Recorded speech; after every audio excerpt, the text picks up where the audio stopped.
Ya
ridha dari Allah Subhanahu wa taala, sekaligus kita membuka pengajian rutin yang biasa kita laksanakan setiap Jumat malam.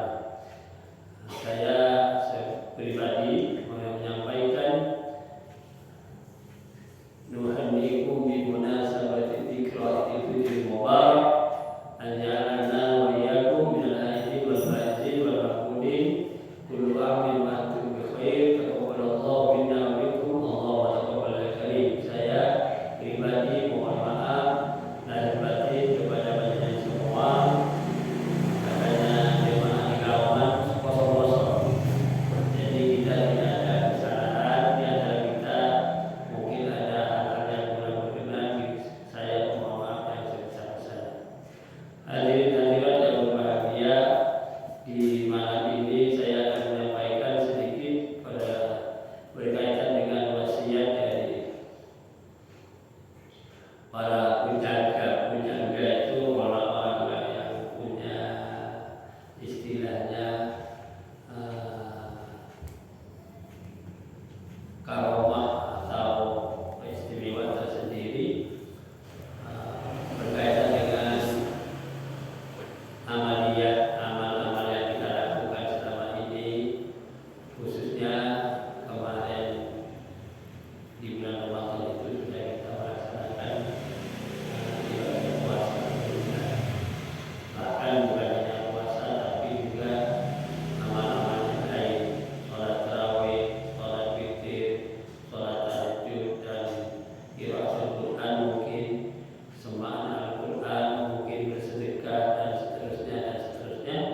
Semua amal-amal ibadah yang dilaksanakan itu kita mendapatkan wasiat. Pertama, kita dihimbau supaya menghindar dari tindakan maksiat, karena tindakan maksiat itu, perilaku maksiat itu memastikan diri kita rugi dunia dan akhirat. Wadul maksiat fa innaha mujibatun lil usran.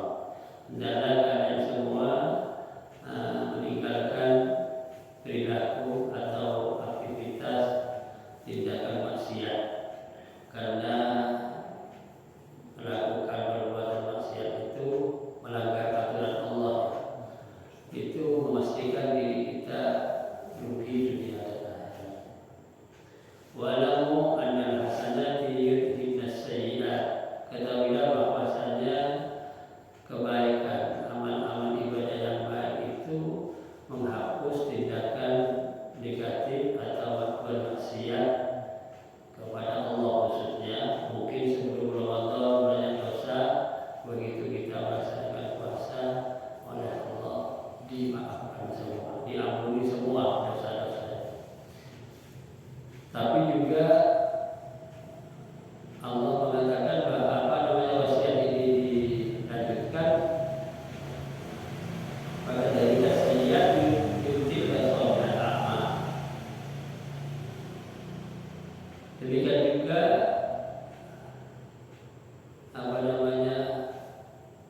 tindakan maksiat itu membatalkan amal ibadah yang kita lakukan. Jadi misalnya alhamdulillah tadi satu bulan kita berjuang mengikuti dan mentaati aturan Allah, berpuasa, setelah Ramadan justru melakukan maksiat lagi. Nah ini dikatakan pada mereka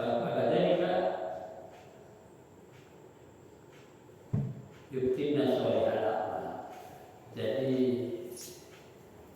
amal ibadah yang baik itu batal karena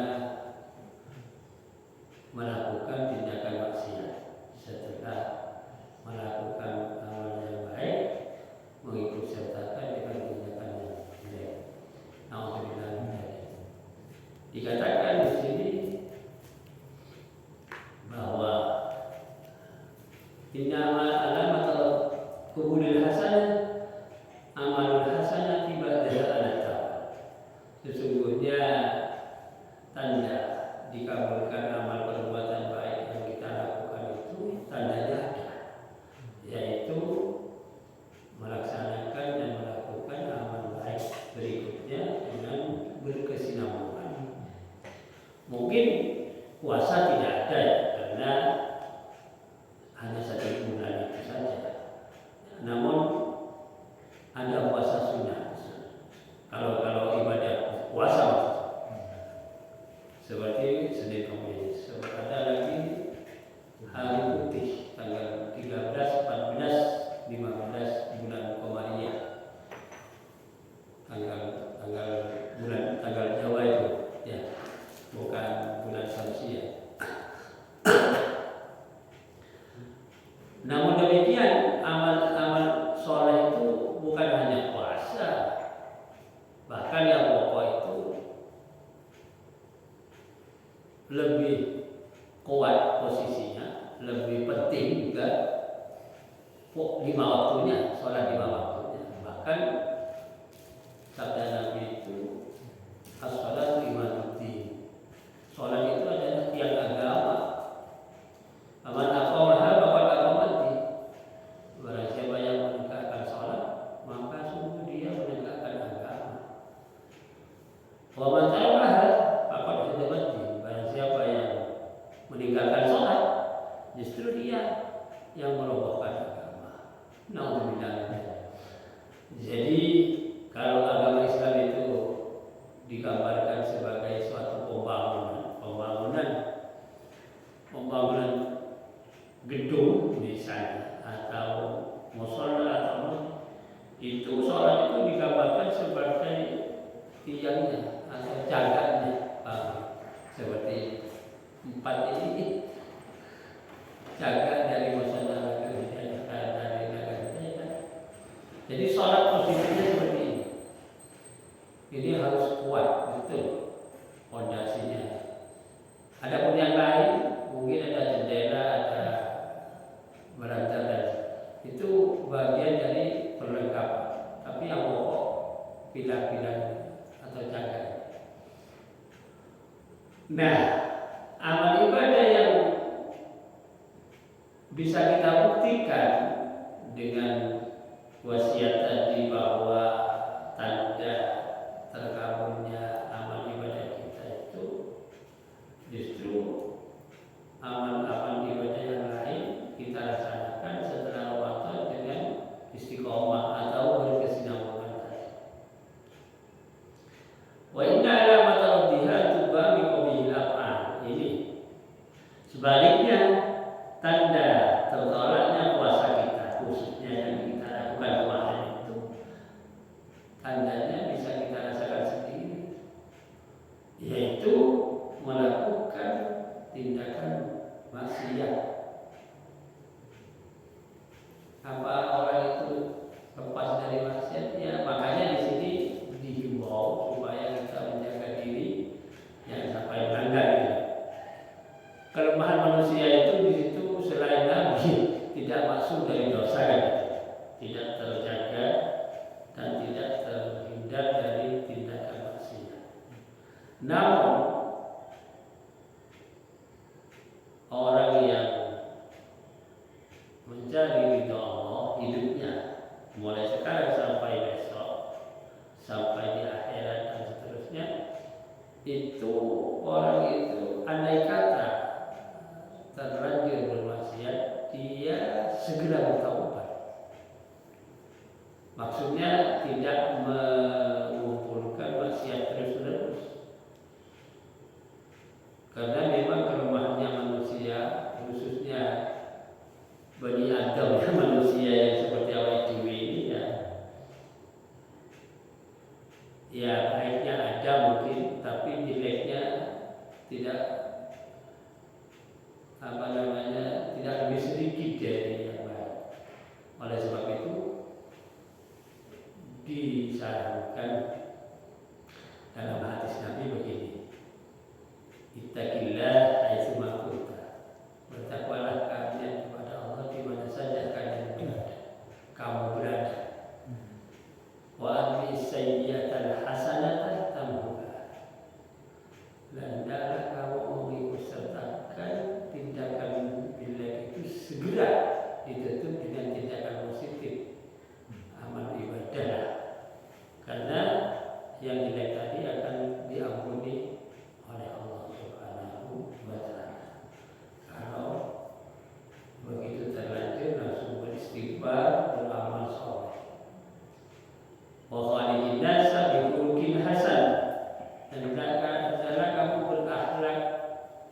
mulia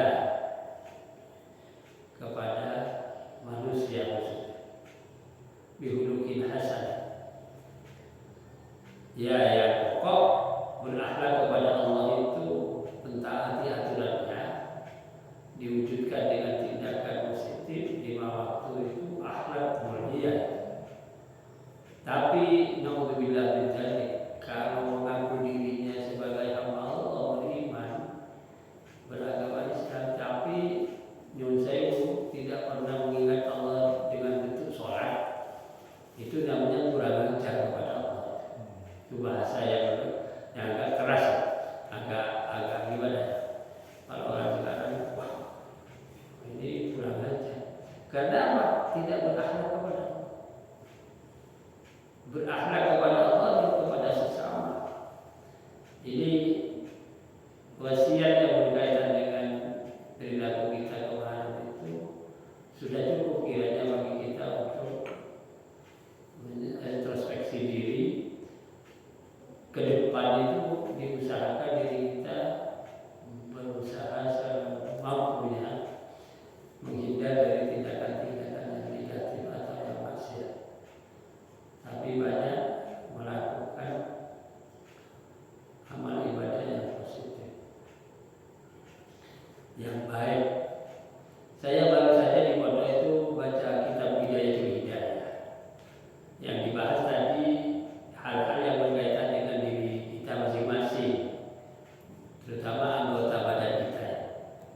Kaitannya dengan, misalnya ini tadi yang dibahas mulut dan perut. Ini dua hal ini.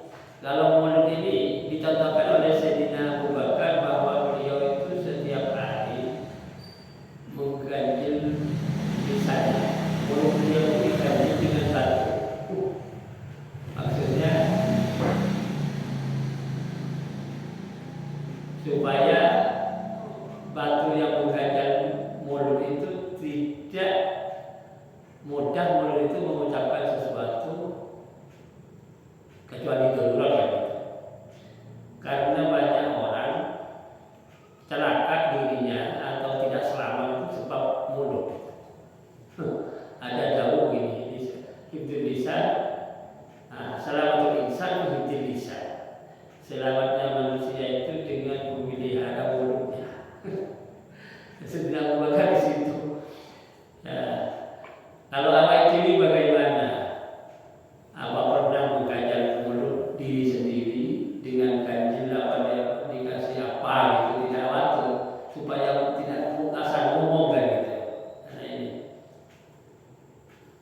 Oleh sebab itu katanya uraian dalam kitab Hidayah itu setelah dicontohkan oleh Sayyidina Abu Bakar seperti itu.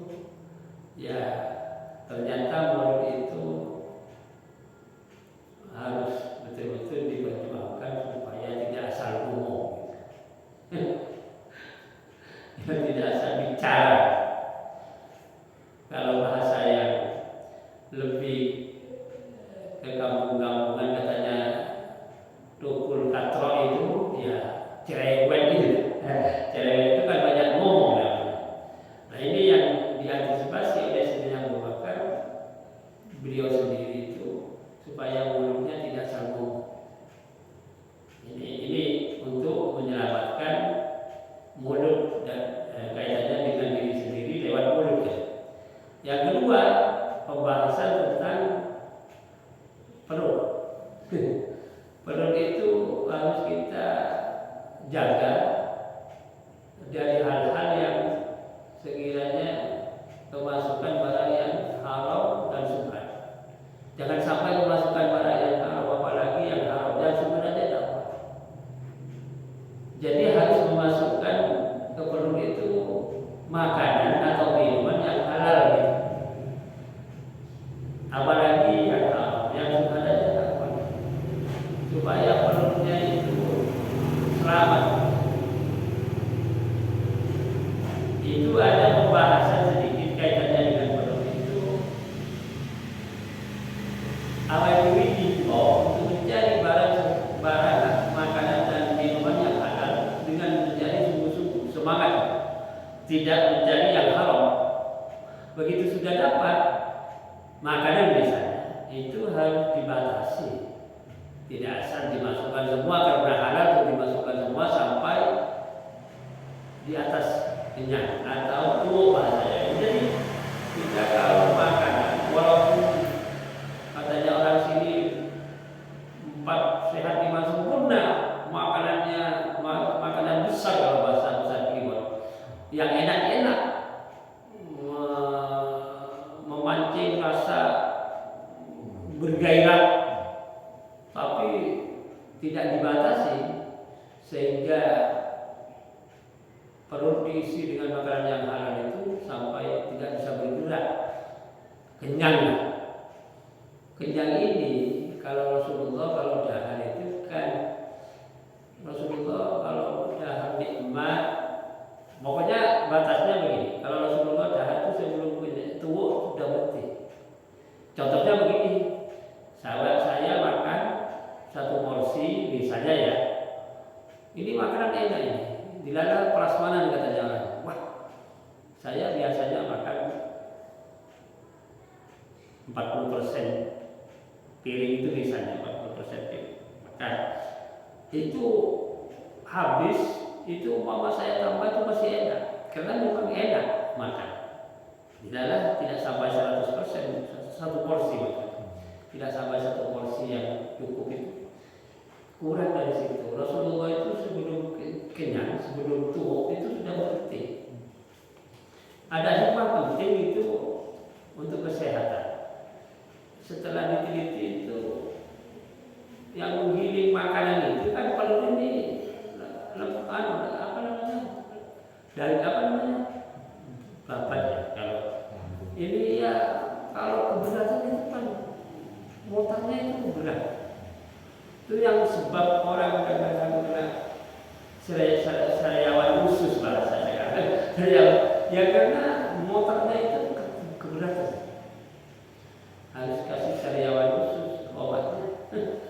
Jadi supaya ringan memang sebelum tua berhenti.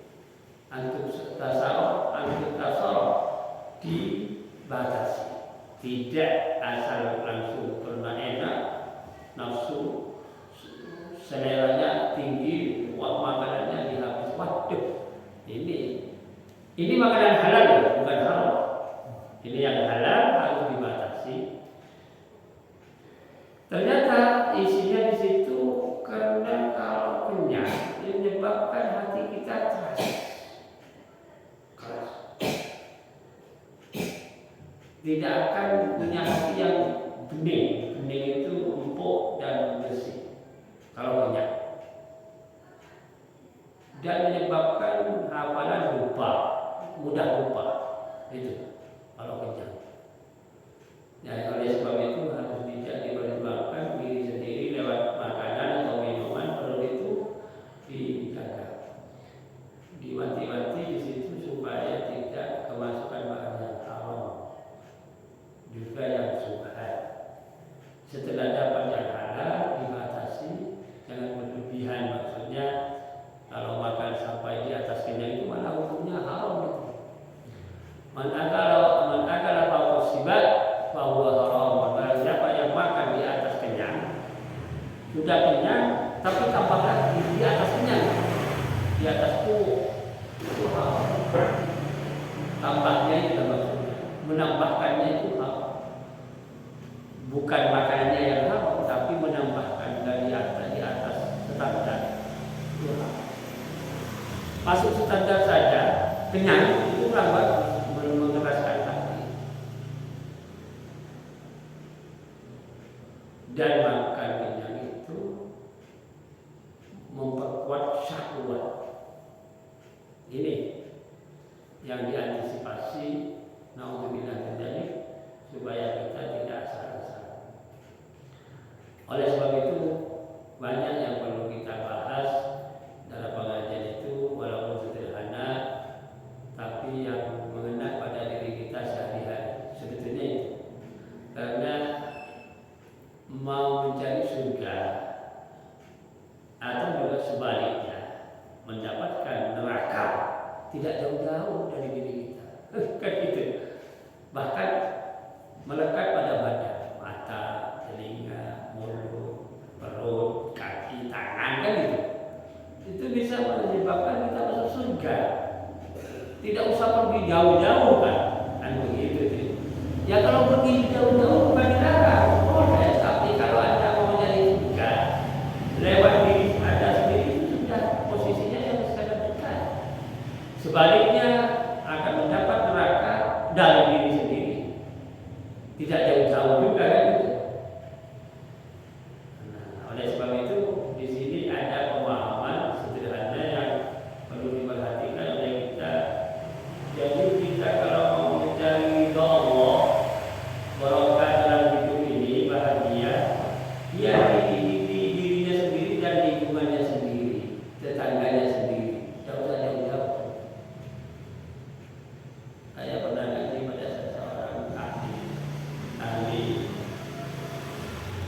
apa namanya? Beliau itu kalau orang sekarang kan peneliti misalnya. Beliau itu ahli sufi kalau bahasa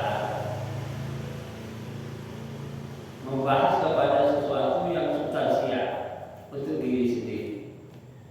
Sebab diri sendiri ini yang perlu dibenahi, jangan orang lain.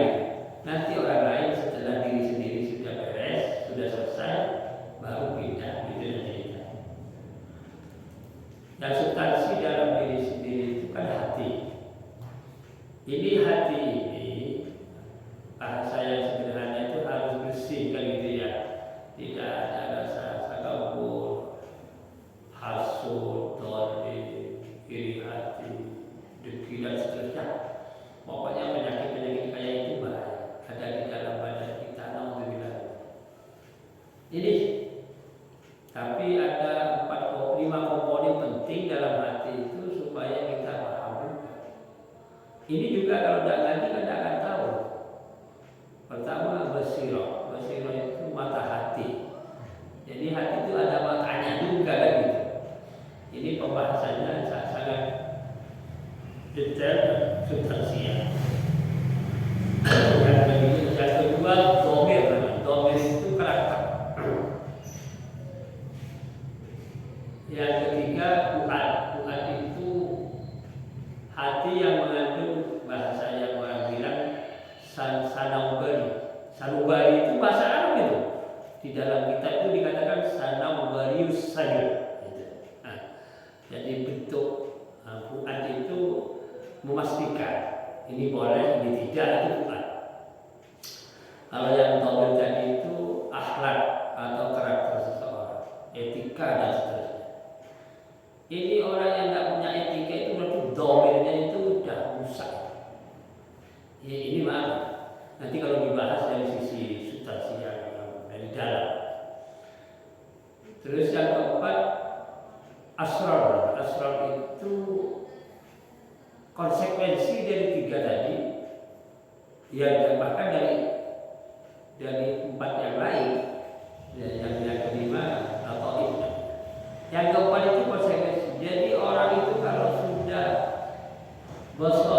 basirahnya dan domirnya dan buatnya bagus, itu akan menimbulkan asrar. Misalnya ya, asrar itulah intisari dari apa namanya persoalan-persoalan yang melingkupi di situ, saripatinya asrar.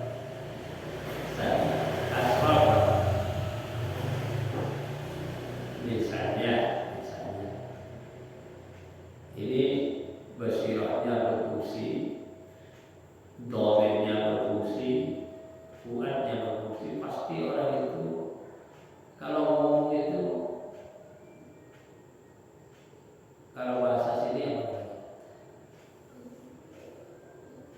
Kelihatan sebelumnya sudah diomongkan. Hal-hal yang akan terjadi diomongkan sekarang dengan orang. Jadi belum berlapis-lapis tembok ya. Karena sudah asrar gitu. Jadi wasirohnya dan dhamirnya dan kuatnya itu sudah betul-betul maksimal, sehingga semua yang rahasia itu bagi dirinya itu tampak gitu. Ini yang tidak ada pada diri awal dewi, tidak. Soalnya tidak pernah memfungsikan hati itu yang namanya basirah, tidak pernah memfungsikan hati dhamirnya, tidak pernah memfungsikan kuatnya. Apalagi lataifnya itu yang memperkuat semua. Ini materi ini kajiannya orang-orang ahli bahasa yang sederhana itu sufi, orang-orang yang menelusuri jiwa-jiwa manusia lewat ilmu yang berkaitan dengan hati nuraninya orang. Kalau bahasa benda, tidak usah tentang HP, mesinnya kan robot juga. Itu orang yang tidak paham kan tidak bisa paling nyetel saja dan melihat casingnya itu saja. Tapi judulnya tidak mudah di poin. Begitu sudah error dibawa ke bengkel, dihapusin oleh bengkel. Wah ini yang rusak ini ganti ini, padahal enggak. Karena ini tidak mudah. Ini contoh. Ini contoh supaya awal diri bisa menerima dan menangkap persoalan yang ada pada diri awal itu. Yang dilihat awal diri kan cuma casingnya, judulnya kan ada. Ini kalau dalam istilah teori keilmuan itu disebut ilmu yakin, ainul yakin, hakul yakin. Kan? Ilmu yakin itu ya ini ya. Syariat ilmu yakin itu. Sholat 5 waktu, zuhur, asar, maghrib, isya. Sholatnya bentuknya seperti ini. Kalau zuhur 4 rakaat tidak baca bismillah yang keras lisan, Fatihah yang keras tidak. Asar sama maghrib itu 3 rakaat. Itu ilmu yakin itu, teori belaka itu. Tapi ainul yakinnya itu tindakan sholat itu bagaimana kan itu. Kemudian hakul yakin sholatnya itu substansial bisa diterima oleh Allah pada. Kan itu pembahasan ke situ. Awal dewi hanya sholat formalitas. Bahkan misalkan ilmu yakinnya tok, tidak ada yang lain, itu sholatnya dibuat event. Kalau hari raya keluar semua sholat. Padahal itu kan tak wajib itu. Yang wajib 5 waktu ini ya. Ini zaman umat Islam itu saya sering ngomong ini. Se-Indonesia loh, bukan cuma Solo. Iya. Jadi kadar keilmuannya umat Islam itu masih rendah, di bawah 40% itu pemahaman agama. Se-Indonesia loh. Kalau ada dari 40% itu yang 1, 2, 3% dari 40 loh. Oleh sebab itu kita ini dakwahnya juga mubalik itu paling dakwah itu ya seperti ini, tidak langsung ke bawah, memberi pemahaman langsung mereka supaya dibimbing begini, tak tahu sehingga praktek di lapangan itu sudah banyak yang menyimpang dari syariat itu. Ini baru ilmu yakin, baru luarnya saja teori belaka. Ya ini yang perlu kita introspeksi ke depan, bagaimana supaya ilmu agama itu bisa tidak akan dipahami 100%, tapi mungkin 10-20% dipahami kan lumayan. Kalau orang awam ikut orang yang baik itu teori lahiriah lumayan. Ini sekarang sudah tidak mau ikut, bahkan kadang-kadang menentang. Iya, untuk cari yang baik tadi. Itu tadi supaya menjaga amal ibadah tidak rusak. Bahkan kalau terlanjur terkontaminasi dengan maksiat, segera bertaubat kan begitu seharusnya.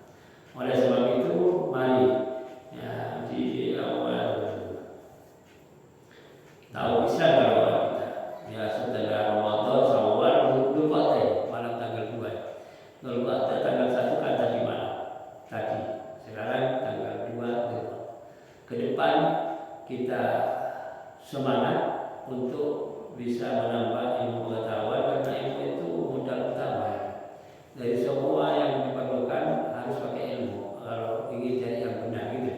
Tapi kalau hanya begitu saja, tindakan kita malah kurang bisa meyakinkan bagaimana nanti di hadapan Allah kita bisa